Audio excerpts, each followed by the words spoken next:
Hello, everyone. My name is Andrea Suarez, and I'm going to be the moderator interviewing our two guests for today. I'm looking to get into start making content on pop culture commentary and analysis, and I thought that it would be a great place to start making content with one of my final projects for one of my classes. So the class that this project is technically for is called The Sociology of Hip Hop, and it's really cool because you kind of get to view hip hop as like a cultural movement through kind of like this more academic lens. So I've really been enjoying it this semester, but my professor kind of gave us these like loose project guidelines around like finding a way we could engage with hip hop. But of course, this prompt was presented to me at a time when I was really involved with our hip hop club on campus, Temple, as you guys know. In this club, my role is like very promotional, trying to like grow a presence on campus, get more people involved.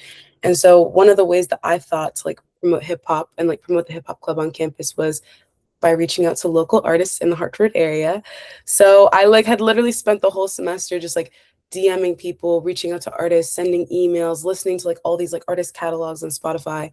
And that kind of brings me back to my two guests today. So I kind of just wanted to say that to like give some context to like the weight of this moment, because I've like DM'd y'all, like I've seen y'all's like Instagram stories, I've like listened to y'all's music, but I've never really talked to you. So I'm kind of excited. I was like, wait, this is like cool to do like a little conversation. I'm not trying to do too much on the other artists we featured because they were all great, but you guys were definitely like my personal like standouts. Like I have like literally honor.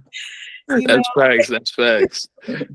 I like literally have some of you like a lot of y'all songs in my playlist. So again, this is like a cool moment, but I want to let you guys can introduce yourselves, you know, say your names, your artist names, whatever, talk about a little bit about where you're from. Yeah, but we can start with Jay if you want to go first. All right. Well, I go by Jay. My real name is Jason. And I'm from Stratford. I'm from CT. Yeah, that's really it right now. I go by Young Tenk. My real name is Nate.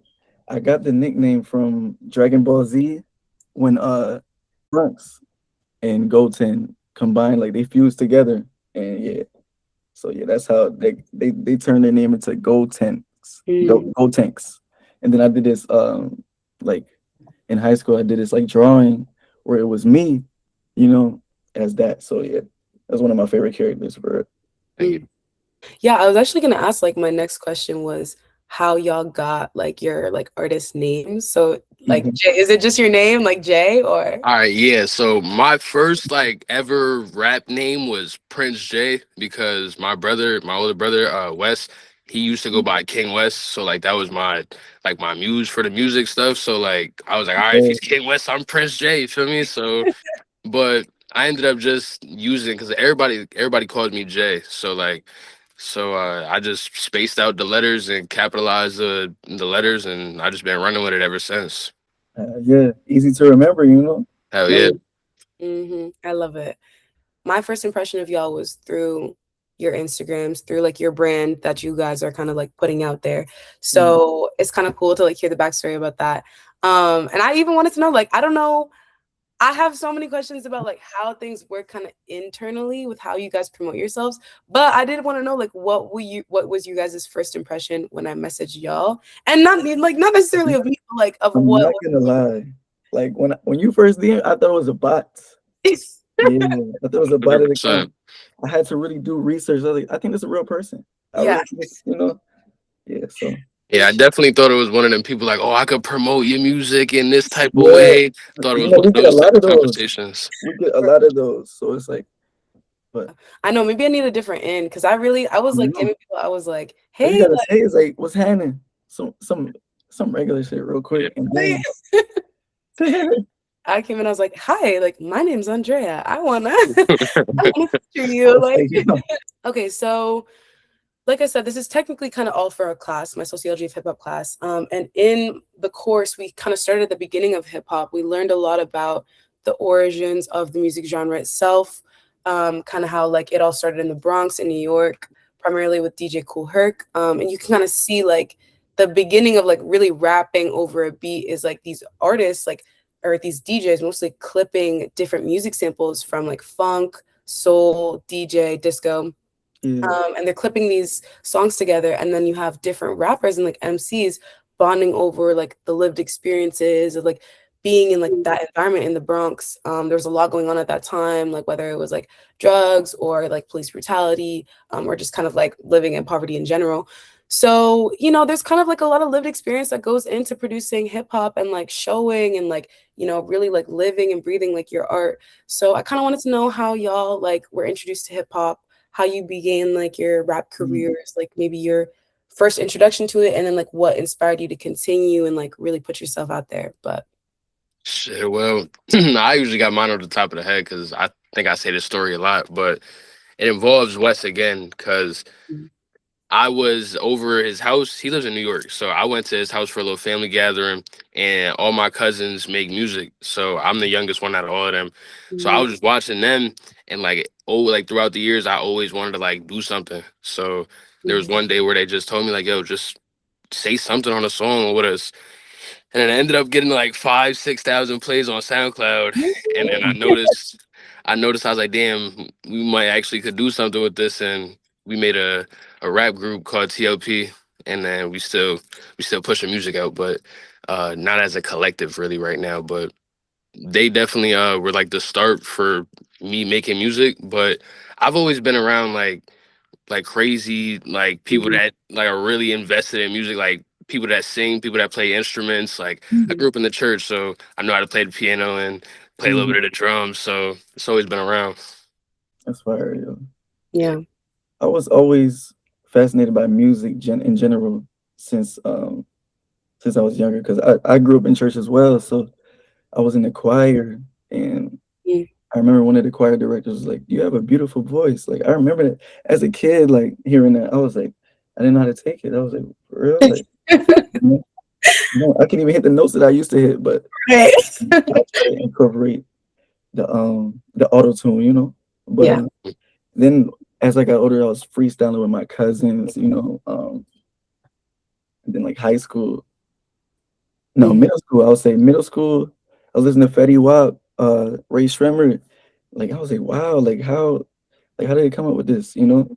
And then I came across Uzi, mm, X, Ski Mask, like yeah, that's like they really shaped my sound, you know?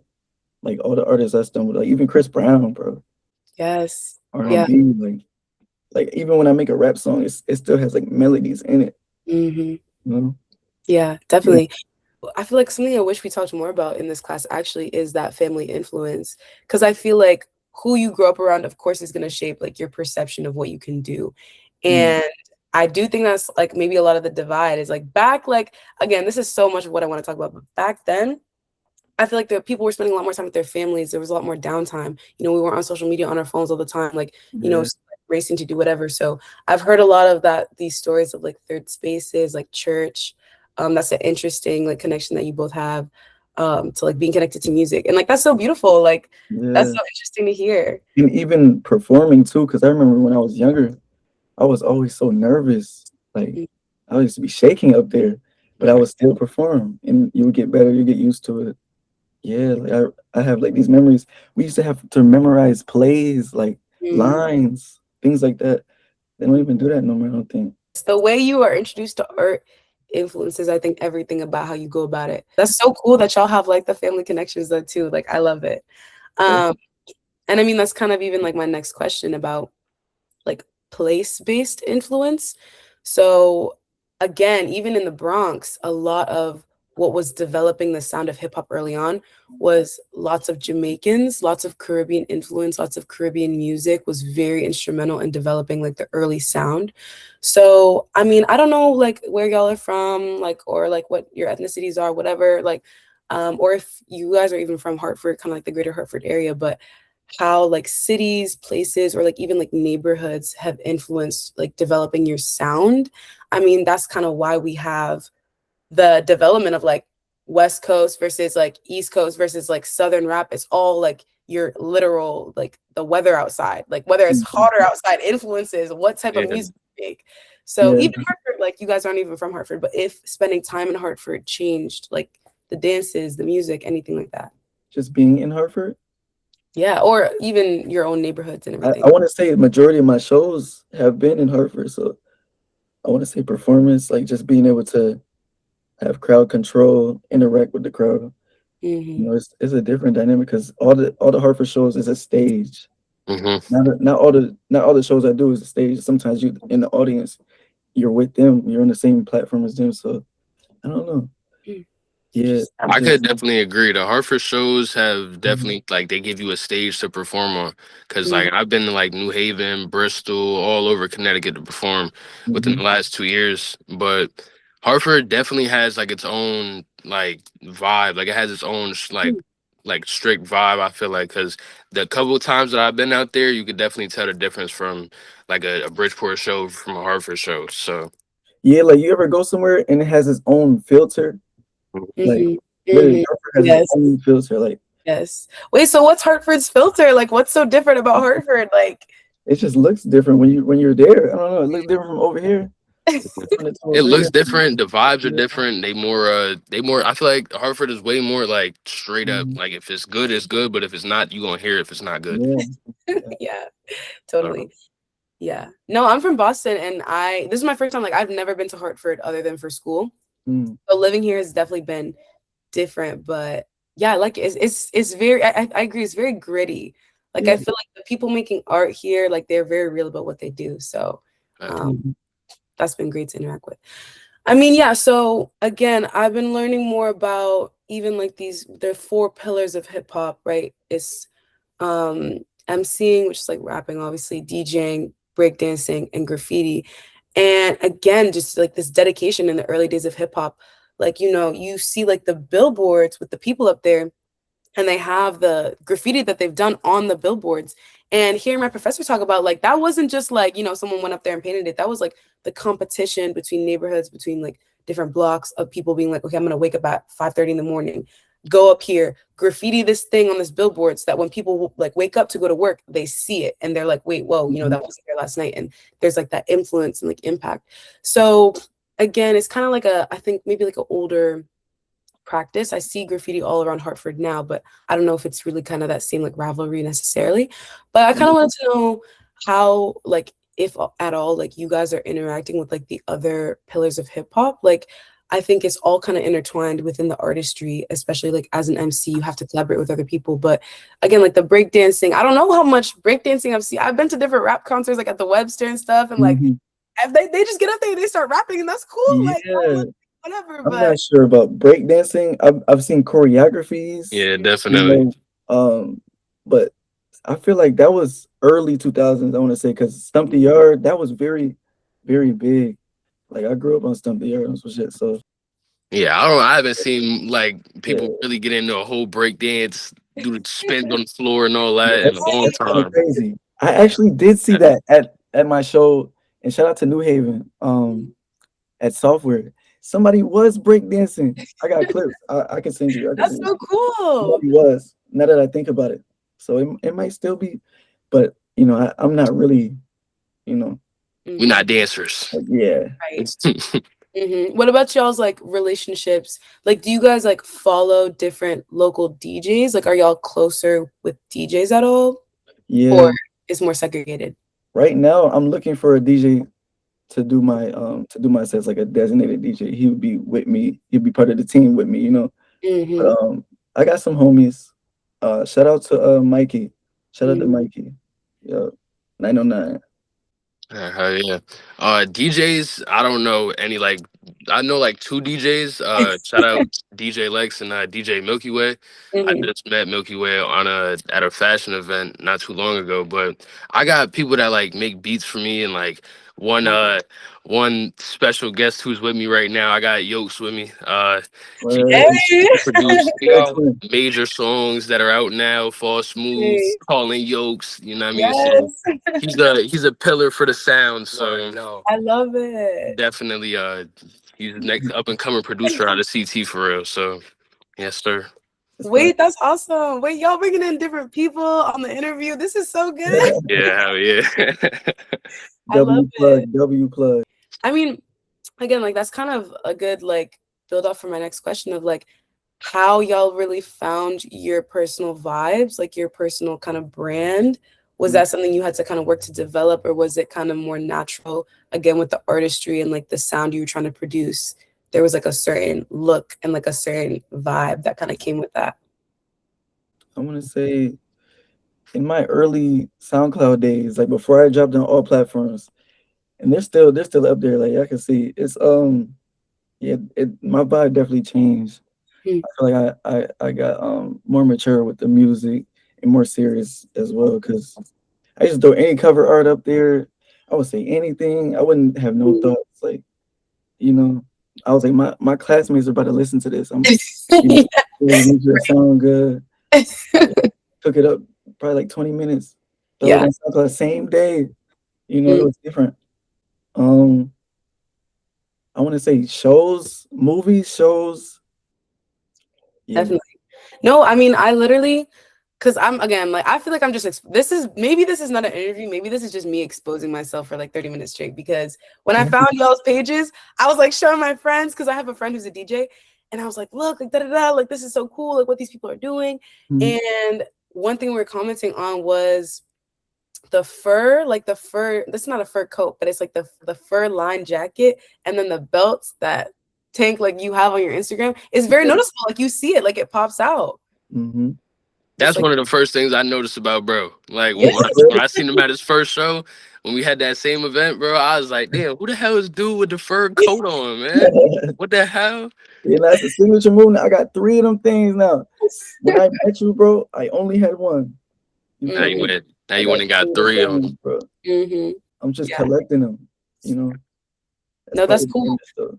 There's definitely a fashion aspect, for sure. Like, again, I was looking at Jay's Instagram and I'm just going through like even the different color schemes, the Mhm. clover, the green clover. Like, I don't know. I don't even, maybe you So have to explain like what that really even means to me too, because maybe I didn't do enough investigating, but He's just a lucky guy, I'm for real. just a lucky guy, man. I'm just Yeah. but nah, that kind of like stems from like I said before, TLP. It's mainly four of us that make music, but it's five of us. It's me, Nick, Jordan, Wes, and other Jordan. But the Clover is like all four of us. Like that's like my family. So like I know there's right now like Clover, like the Clover Boys and like with AMP and all them. Like I Right. already know that's like that whole different Clover, but like mine is like that's my leaf, like that's my family tree type shit. So but I definitely say like before I even thought about dropping music for people to actually hear it, SoundCloud was definitely the waves to just push it all out. And my sound has definitely grown. Everything that I've done up until my debut album, my first album, Saint Trail, which I could find everywhere. Mhm. I used to just freestyle everything. I never wrote a single song up until like the middle of 2023, and I've been making music since 2018. But when I started learning how to write, that really just brought like a whole different artistry out of me. Like I used to be heavy auto tuned, not even trying to use my real voice. Now I like using my real voice more than I like making a song auto tune. So my sound has definitely changed and it's grown over the last year or two alone. So it's only Yeah. gonna keep going up and getting better. So I'm That's like excited. that's what really made you stand out that night that I met you, bro. Your voice, bro. For real. I Mhm. appreciate that, bro. Thank you. Oh yeah, man. Yes, the backstories. I love it. I mean, yeah, for sure. I think even being an upcoming artist in this day and age, I'm wondering more about kind of like that promotional side of it. Again, maybe you guys can say a little bit more about what your future goals really are too. I know some people kind of do rap kind of on the side maybe, and they're not trying to make it like their main thing. So y'all could let me know, if that's really what you really want to do. And then that probably changes how you promote yourself. But, before the internet, you had like these artists, like these rappers driving around with like a trunk full of like whatever it was, mixtapes, or like maybe they're just playing their music on the speakers. Like that's like a different world to promote yourself in versus now maybe it's a little bit oversaturated because everybody's on Instagram, everybody can make Everybody. an Instagram profile, anybody can put a video up on whatever type of social media. So yeah, I don't know how, like, if you guys are as determined to do the promotional side or if you have social media managers that promote y'all and then you just make the art. Like, what is that relationship like to further your Not yet. Like I'm pretty sure we're both in full control of our content and our 100%. um the end goal is to really get in some movies and start modeling and stuff like that.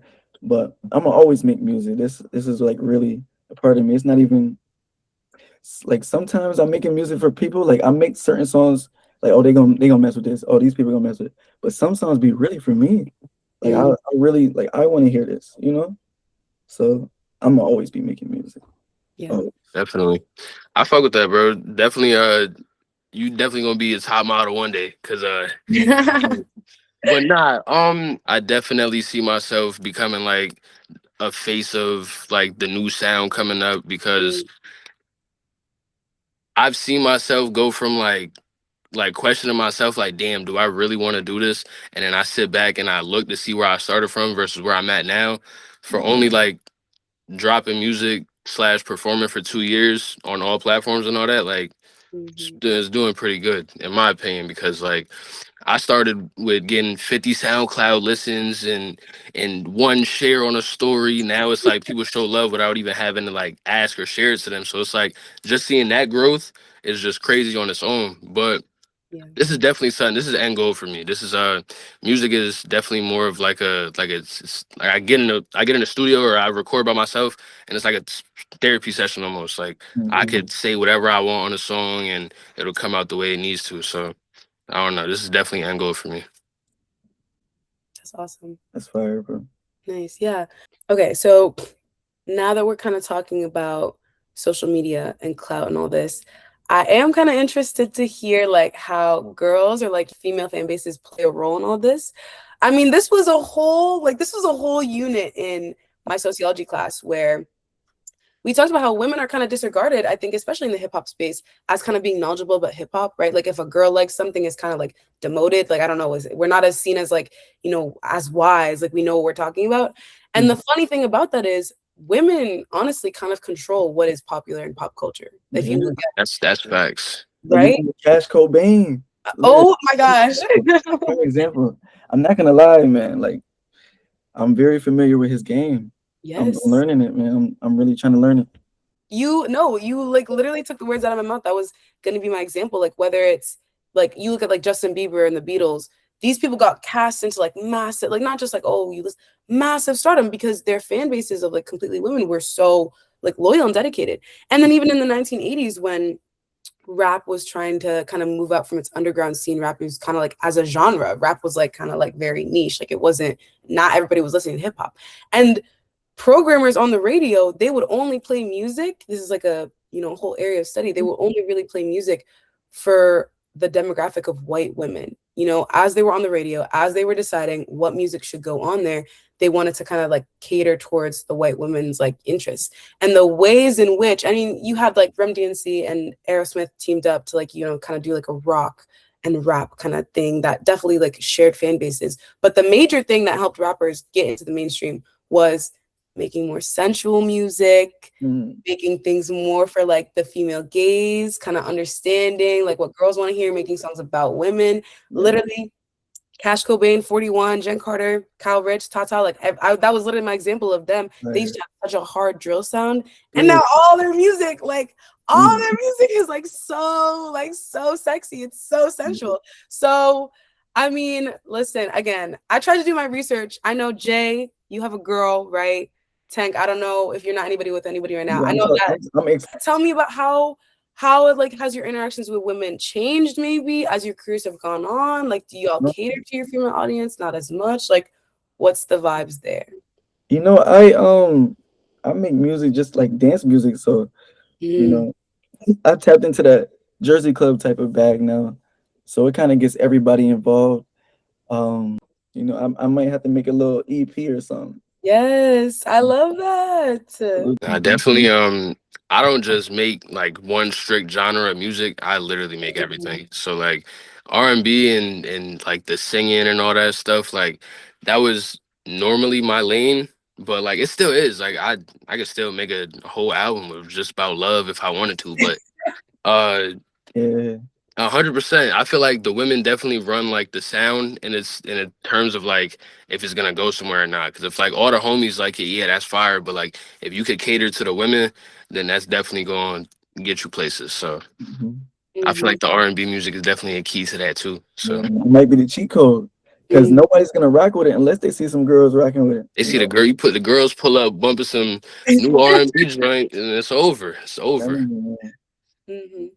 I mean, I was even analyzing myself, like some of like my favorite songs that you guys have made. That was like the one song that Tenk made. It was called "Psychotic." I think that was about.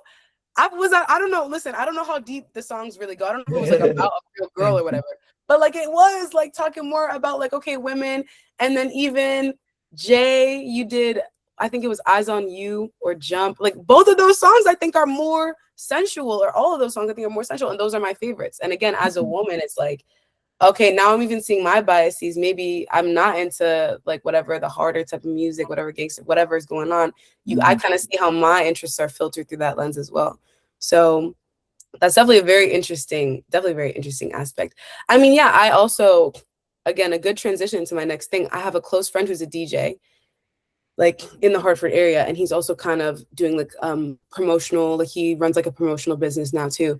And he just talks all the time about the like secret of like running a club and owning a club is if you can get the girls in and you get the girls to like feel special and you get the girls to buy drinks, then the guys like follow where the girls go. Exactly. So that's kind of like the formula to like running like the entertainment industry. So yeah, It's very crazy, right? interesting. It's crazy to think about. At first I That's was kind of crazy. like, what do you mean make the girls feel special? I was like, I don't, this feels very like predatory, whatever, but like you kind of just, you have to acknowledge it is like, a lot of these spaces are like female centered. So, it's just like it's just a different vibe. But again, kind of talking about third spaces, performing, what it's like to perform for a crowd or an audience or a fan base. I've grown up my whole life just hearing stories from my mom about like, when there wasn't the internet, what would you do? You would come home, come up to your room. Nowadays, like, you go on your phone, go on TikTok or whatever, but like you couldn't just like sit in like four walls. Like you couldn't, there was you would either go outside and like find something to do like outside, or like you would just kind of like sit in the house. Like there was nothing to do. I mean, there's TV, but whatever. So that dynamic just created such a different presence, like with people dancing, and there was no phones to record when you messed up or when you looked dumb, or like people, I mean, this is horrible, but like people were like cheating on each other, doing crazy things because there was no accountability. Like you would go to the club and like whatever, it was like a fun night. Yeah. So that's been my hyperfixation recently, is our generation has been going out in drastically less numbers than any other generation. We drink less than any other generation. I do know that we smoke weed and like do drugs, I think a little bit more, especially with certain things being legalized recently. But in a lot of ways, there's kind of like this third space crisis. Third space is something that's like not work or school. But a third space is also something that's like not like your house. Because people just like don't go like outside anymore. So have you guys kind of like felt that at all? Like, at certain venues, or is it more like you have a fan base and that's kind of who's your ride or die? It's kind of a mix of both. Mm. Because then there's a group of people that either come to strictly support you no matter where you go, and then there's people that's already planning at where you're trying to go. So like when Yeah. you get in that room, it's basically like if they accept it or not, So, but I could definitely say that for me, like I've always had a decent amount of people that's always come to support the shows, and no matter where they were. So I've had shows in Mass, Rhode Island. So they've definitely shown up for me. So I could say it's definitely ride or die. As long as my support system is there, I feel like everybody's there for me, Mm-hmm. Because it's a select few of people. Like my homie AB, he seen me at my first show to Mm-hmm. now, like, and Sincere, he's very supportive. He's like, those are my two like most supportive homies ever. And shout out to Ev too. Shout out to Trip. Bro, what was your first show? Like what year? I'm really You know what year it was, bro? Can you guess? I seen a post before you did like a throwback post. I don't know. I'm gonna say like 2018 maybe your first show was. 2019. Yeah. 2019. That's hard. It's hard. Yeah. My junior, no, my senior year, going into senior year, literally. Mm-hmm. That's Yeah. fire. And then what is the process like when you guys are performing? Like, is that an aspect of kind of what you do that you love and that you enjoy? Or is it like, it's more so making music, or it's like everything? Now, at first, it was just making music, but now I make songs that I know that I want to perform, so it can be catchy. By the second chorus, somebody know it. Like they'll pick up. It's easy. Like Yeah. I definitely agree on that. I was always big on trying to like make a hook so it's catchy in somebody's head. So definitely like performing the, I wouldn't say repetitive songs, but like the songs that you know would get people to sing along with you. Like I definitely like performing those a lot more. Yeah. Definitely. Wow, awesome. Yeah, I mean, okay. The last question I have as we're kind of wrapping things up, kind of the last thing to close things out. I don't know. Okay. The general topic is this idea of if rap is promoting violence, right? So there was a lot of pushback from lots of like mainstream pop kind of genres in the industry of like, no, we can't. Especially like once you had our kind of generation that took over music with like, we just did a unit on like drill, Chief Keef, X, Juice, a lot of the people that you guys are saying that you even kind of like grew up listening to and stuff. And it's kind of a little bit violent or it's promoting like drug use and kind of these certain things that don't seem as great. And we read this study that did like an analysis on whether or not like certain music creates tendencies in like young people to do violence. And it kind of opened up this new narrative of a lot of the times when rappers, even if they're rapping about crazy, even like Vaughn, I don't know, like rapping about really violent things, a lot of times it's more testimonial. It's more like, okay, this is what I've been through and this is like how it happened. And maybe it's not being rapped about in a way where it's feeling very sentimental and it's feeling very reflective. But at the same time, when people are kind of talking about those things, they're just kind of putting themselves out there and they're putting their experiences out there. Or they're, even if you haven't, done like committed lots of violence or like lots of violent crimes, that it's like a manifestation of like how you're feeling, like it's like a representation of like other things that are going on, and kind of like how we have to stop like policing young people and just like kind of like let us make music and whatever. So I don't know what you guys' opinions are on like kind of violence in the rap scene, what you've experienced. I saw some things on a Snapchat story about some things that went down at a concert. Things that I don't even know if you could talk about this, Tenk. I don't know. I don't know what is going on about that, but in general, too, like violence in rap, Yeah. violence at venues. What's the vibe with that? First, I'm gonna answer the first one. I believe in the power of the tongue.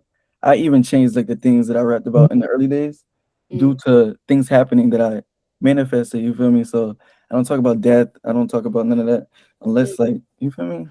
You know, I really mean it. But second question, yeah, bro. Known these dudes for probably like 2 years. I want to summarize it. I don't want to give too much information, but No names, no clout. um, one of We don't the have to talk about it, but I felt like I had to ask too because I just saw that. I was like, oh. nah, yeah, this is like, oh my god. All right, so yeah, one of the dudes we're talking about my homie and my dad homie. You know, my homie died last July, like 2 weeks after his birthday. You feel me? He was talking about this situation when it was fresh. I found out about it 4 months ago. Um, he was specifically talking about the other dude. He never mentioned me, but you feel me? The other dude is my homie. So the other dude find out. He made a diss song. You know, shout out to Knight. Knight made a diss song. Um, they replied to the diss song 2 weeks ago. Bro, this song been, this song been a thing. And I retaliated the same day because you feel me? They just was at the show being buddy buddy. They try to like play act like they your friend the whole time, you know. And yeah, and it had nothing to do with me, but he mentioned me in his diss, so that's why I diss him. And then we're on the way to the show because it was some back and forth in the underground chats and everything. You feel me? It was on the way to the show. We found out that some guy, I'm not gonna give no name. You feel me? No name. First to perform tonight. Feel me? Opener. Shout out to all the openers, but feel me, buddy, a opener. You feel me? He he just says fuck the mob, fuck Night, fuck Dro. You know, as we're on the way, we come from Bridgeport, man. We going upwards. Yeah. We get there, somebody tells us, yo, I didn't think nothing of it. That's like a little fly. You feel me? Big homie he ain't let that slide, bro. He hopped on the stage. Fuck Fuck them niggas, Right. They didn't do nothing. We stayed up there for 15 minutes. We even took an extra 4 minutes, according to Buddy. We took extra, and they still didn't do nothing. We came Mhm. down. We had an XO chant, XO, XO, crowd getting into it, XO, XO. Now, one of the artists, he hop on the mic. He about to go up, and he goes, "Fuck XO, fuck y'all bitch ass niggas, fuck y'all." You feel me? And he kicked Mhm. Knight in the face. He kicked Knight in the face, and that's doom. Show's over.